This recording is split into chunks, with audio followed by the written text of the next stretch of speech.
जर मला HIV झाला असता तर मला तपासून बघा, कारण HIV स्पर्शाने त्यांच्यासोबत राहिल्याने त्यांना प्रेम दिल्याने HIV होत नाही. त्यासाठी तुम्हाला जे 2-3 कारण आहेत ते तुम्हाला माहिती असतील, मी त्या कारणात वेळ घालणार नाही. पण हा भयंकर आजार आहे, आज घरापर्यंत पोहोचलेला आहे. त्याच्यापासून आपण सुरक्षित राहिलं पाहिजे. आजही HIV कमी नाही. एक आज मुलं गोळ्या औषधं खाऊन आयुष्य वाढलेलं आहे, त्यामध्ये अनेकांचे आयुष्य उद्ध्वस्त करू पाहताय.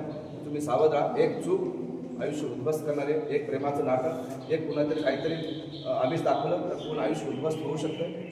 त्याच्यासाठी तुम्ही सगळ्यांनी सावध राहायला पाहिजे. तरुण आहात, एक पाऊल चुकीचं पडलं तर आयुष्य उद्ध्वस्त होऊ शकतं. तुम्ही त्याच्यासाठी, तुमच्या कुटुंबासाठी, तुमच्या समाजासाठी, देशासाठी, राष्ट्रासाठी तुम्हाला प्रत्येकाला काहीतरी करायचं आहे, काहीतरी देणं लागतं आपण, तर ते करण्यासाठी तुम्ही सुरक्षित राहायला पाहिजे, तुम्ही निरोगी राहायला पाहिजे. एवढीच अपेक्षा काही चुकीचं नाही. आणि मी त्या ठिकाणी जे काम करतोय ते HIV संक्रमित मुलांसाठी काम करतोय आणि मी याच तालुक्यातला आहे. आता माझ्या गावी माझे आई वडील वारले, त्यांना खूप दुःख झालं. मी जेव्हा घर सोडून निघालो, निरक्षर आई वडील होते.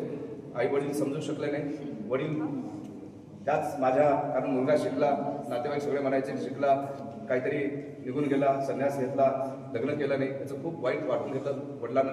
आणि त्याच्यात वडील माझे गेले. त्यानंतर आई ज्यावेळेस तिथं माझ्याकडे आली, आई म्हणाली की आमच्यासारख्या म्हाताऱ्यांसाठी काहीतरी गावी कर.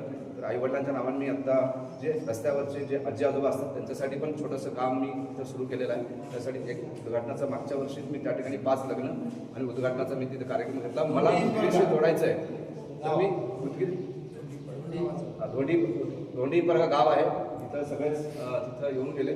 मला उदगीरशी, मी फारसं उदगीरशी परिचय नाही माझा, मी लहानपणीच बाहेर पडल्यामुळे उदगीरशी मला त्या वृद्धाश्रमाशी जोडायचं आहे. त्या वेगळ्या सगळ्या माझे बंधू इथं आहेत, त्या सगळ्यांच्या माध्यमातून मी ते जोडू. पण HIV हा भयंकर आजार आहे. तुम्ही कधीतरी या मित्रांनो. मी छोटीशी सुरुवात केली, पण खूप सारे लोक येत गेले. तुम्हाला आश्चर्य वाटणार नाही की म्हणजे एवढे मोठे लोक माझ्याकडे आले किंवा मला एवढ्या मोठ्या व्यासपीठावर, तुम्हाला माहिती असेल कोण बनेगा करोडपती, हिंदीमधलं अमिताभ बच्चन आणि मराठीमध्ये नागराज मंजुळे, दोन्ही कोण बनेगा करोडपतीमध्ये मला बोलवलं. खूप सन्मान आज होतोय.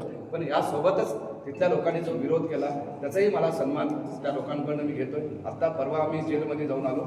तर हे दोन्ही गोष्टी आपल्या समाजाकडनं मिळत असतात. ते दोन्ही स्वीकारून ज्या मुलांनी, जे मुलं माझी प्रेरणा आहे, अनेकांना विचारलं जाते तुमची प्रेरणा कोण? जी मुलं जे मुठभर गोळ्या खाऊन जगणारी ती सगळी मुलं, छोटी छोटी मुलं, रोज सकाळ संध्याकाळ आम्ही गोळ्या देत होतो. त्यांचा काय दोष आहे?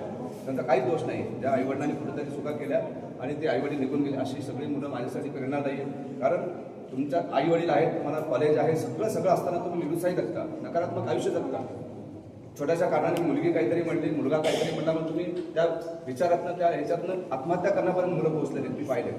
पण ती मुलं आत्महत्या करायला पाहिजे. त्यांच्या डोळ्यासमोर काय तर मृत्यू आहे. सगळ्यात मोठी ती मृत्यूशी लढणारी मुलं आहे. ती मुलंच माझ्या आयुष्यात आली. म्हणून मी हे सगळं मी माझं स्वतःचं भाग्य समजतो.